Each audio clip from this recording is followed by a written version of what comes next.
મેં હમણાં એક બહુ સરસ એક વાર્તા વાંચી. એક શહેરમાં એક રમકડા વેચવા વાળો હતો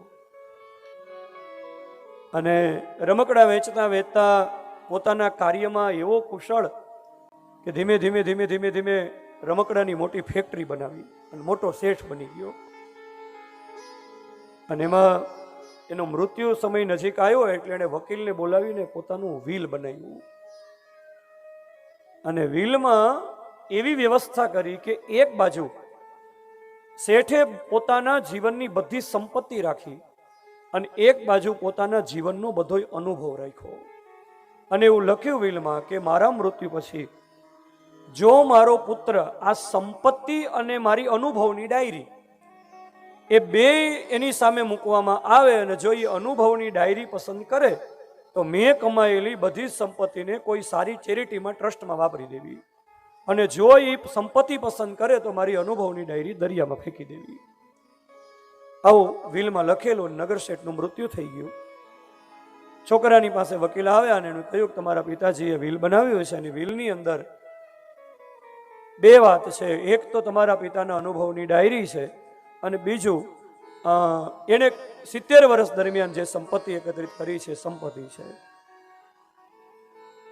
જો તારે ડાયરી જોતી હોય તો સંપત્તિ નહીં, ને સંપત્તિ જોતી હોય તો ડાયરી નહીં. એટલે પેલા દીકરાએ કહ્યું કે ભાઈ મારે ડાયરી અને આ સંપત્તિ બે પસંદગી છે મારી સામે, મને આ ડાયરી વાંચવા મળે પછી હું નક્કી કરું. એટલે કહ્યું કે હા તું અનુભવની ડાયરી વાંચી શકે છે. એટલે એ પિતાએ અનુભવની ડાયરીમાં પોતાના જીવનના અનુભવ ઉપરથી 10 વાતો લખી હતી. બહુ સરસ. એમાં પિતાએ પહેલી વાત ડાયરીમાં લખી હતી કે બેટા તું કોઈ પણ જગ્યાએ શહેરમાં ક્યાંય પણ જા અને તને કોઈ પુસ્તકની દુકાન દેખાય તો એ પુસ્તકની દુકાનમાં જવું. ભલે તારી પાસે સમય ન હોય, તને એમ લાગે કે હું કોઈ દિવસ પુસ્તક વાંચવાનો નથી, છતાંય કોઈ એકાદું સારું પુસ્તક તારે ખરીદીને ઘરમાં લઈ આવવું. કારણ કે જ્યારે વિકટ સમય આવે ને, દુઃખના સમયમાં પુસ્તક છે ને સાચો મિત્ર બની બેસે છે. સારા અનુભવમાંથી જેને લેખ લખ્યા હોય, જેને પોતાનું જીવનને અનુભવની એરણ ઉપર ચડાવીને પુસ્તકો લખ્યા છે, એવા લેખકોના પુસ્તકો હોય ને, એના સારા વિચારો જીવનમાં જ્યારે વિપત્તિનો સમય આવે ત્યારે એકાદું પુસ્તક લઈને વાંચવા બેસી જાય ને તો આપણને બહુ ઉપયોગી થાય પુસ્તકના વિચારો. એકાદું સારું પુસ્તક ઘરમાં લઈ આવજે. પિતાએ બીજી વાત લખી હતી કે બેટા રોજ બરોજ તું તારા જીવનને અપડેટ કરતો રહેજે. જેવી રીતે મોબાઈલમાં અમુક સમય અપડેટ આવે ને, એવી રીતે જીવનને દરરોજ અપડેટ કરતો રહેવું જોઈએ. કારણ કે આ મનુષ્ય જીવનનો આજનો ગયેલો દિવસ બીજી વખત પાછો નહીં મળે, એ નક્કી છે. એટલે દરરોજ નવું જીવન જીવવાનું, કે અપડેટ કરવાનું, કે ગઈકાલે હું જીવ્યો ને એનાથી થોડુંક આજ વધારે સારું જીવવું છે. આજે હું જીવું છું એ કાલે હું થોડુંક વધારે સારું જીવીશ. આમ પોતાના જીવનને રોજ બરોજ અપડેટ કરતા રહેવાનું.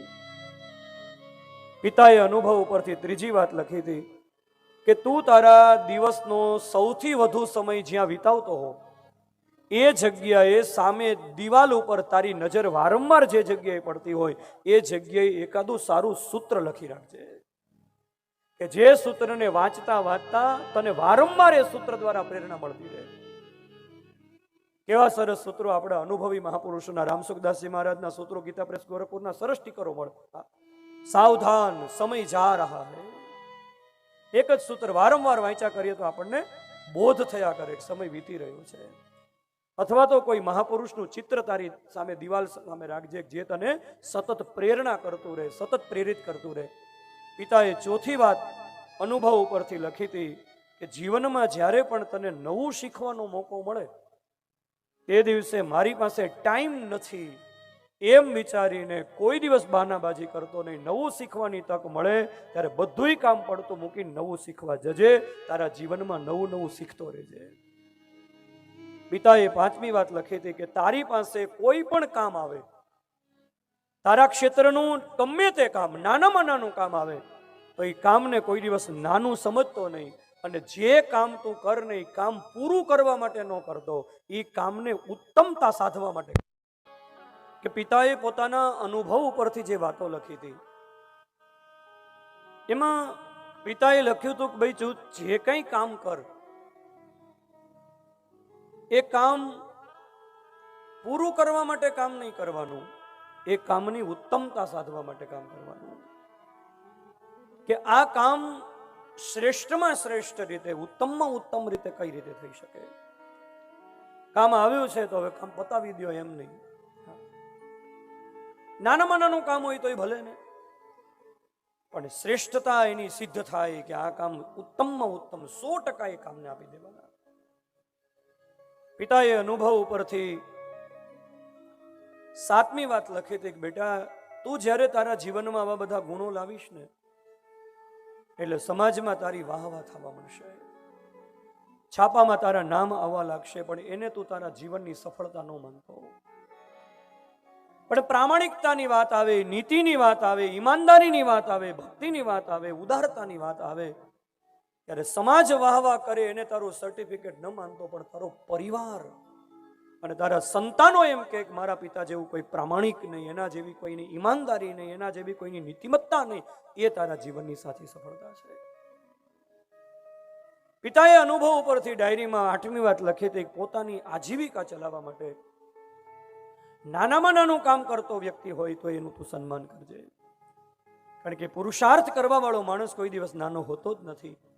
અને મોટા માણસનું લક્ષણ જ એ છે કે નાનામાં નાના માણસને પણ એ નાનો ન સમજે.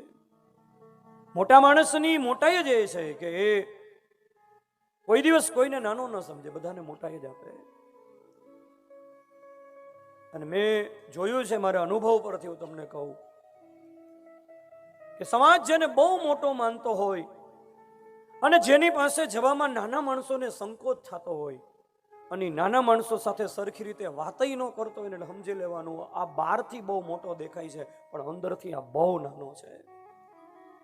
આ અંદરથી એકદમ ખાલી છે. તો જ એને અહંકાર હોય, તો જ એને અભિમાન. મોટો માણસ કોઈ દિવસ અહંકાર કરે જ નહીં, મોટો માણસ કોઈ દિવસ અભિમાન કરે જ નહીં. મોટા માણસની લાક્ષણિકતા જે છે કે અતિ સહજ હોય, એ અતિ સરળ હોય, અતિ સ્વાભાવિક જીવતો હોય. એ કોઈને ચા બનાવીને આપવામાં એને સંકોચ ન થાય, કોઈને પાણી ભરીને આપવામાં એને ભલે ગમે એટલો મોટો હોય શું છે.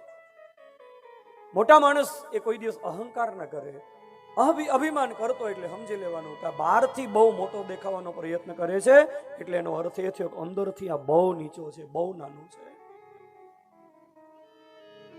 અહંકારી માણસ હોય ને અંદરથી બહુ ખાલી હોય, અને પરિણામે એ બહારથી સુખી હોવાનો દેખાવ કરતો હોય.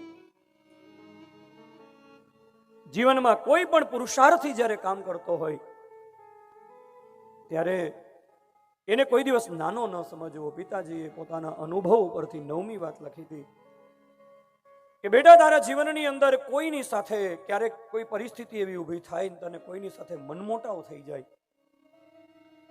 તો તું એ દોરી કાપી નાખવાની ઉતાવળ ન કરતો, ગાંઠ છોડવાનો પ્રયત્ન કરજે.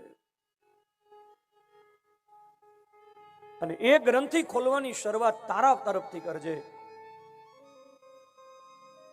અને પિતાએ 10મી વાત લખી હતી, તું તારા પરિવારની સાથે જ્યારે રહેતો હોય ત્યારે તારા પરિવારની ફિકર તો તને હોય જ, તારા પરિવારની ચિંતા તો તને હોય જ, પણ તારા પરિવારની તને ફિકર છે એવું તું વાણી દ્વારા, તારા વર્તન દ્વારા અને તારા વ્યવહાર દ્વારા પરિવારને સતત જચાવતો રહેજે. નહીંતર ઘણી વાર શું થાય કે આપણને પરિવારમાં પ્રેમ તો હોય, પરિવાર પ્રત્યે આપણને લાગણી તો હોય, પરિવાર માટે થઈને જ આપણે બધું કરતા હોય, પણ આપણી વાણીમાં કે વ્યવહારમાં કે વર્તનમાં એવું વ્યક્ત ન થતું હોય કે મને તમારી ચિંતા છે. અને પિતાએ લખ્યું હતું કે બેટા, મારા અનુભવ ઉપરથી આ 10 વાતોને જીવનમાં એક સારા પુસ્તકો ઘરમાં રાખવા, રોજબરોજ જીવનને અપડેટ કરતો રહેવું.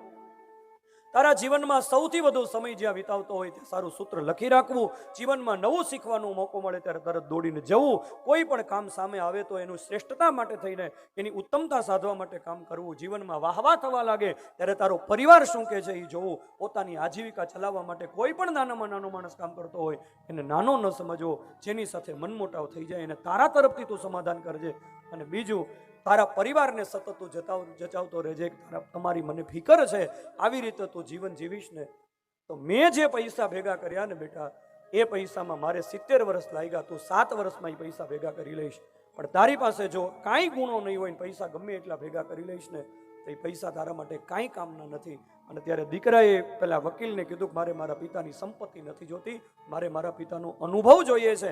અને એને સંપત્તિ બધી જ ચેરિટીમાં વાપરી નાખી અને પોતાના પિતાના અનુભવ ઉપરથી ચાલવા માંડ્યો. તો જે સંપત્તિ પિતાએ 70 વર્ષમાં ભેગી કરી હતી એ દીકરાએ 7 વર્ષમાં એ સંપત્તિ ભેગી કરી લીધી. પણ એનું જીવન એક ઉત્તમતા સાધવા માટેનું બની ગયું. કહેવાનો આશય એ છે કે આ મનુષ્ય જીવન સામાન્ય થોડું છે.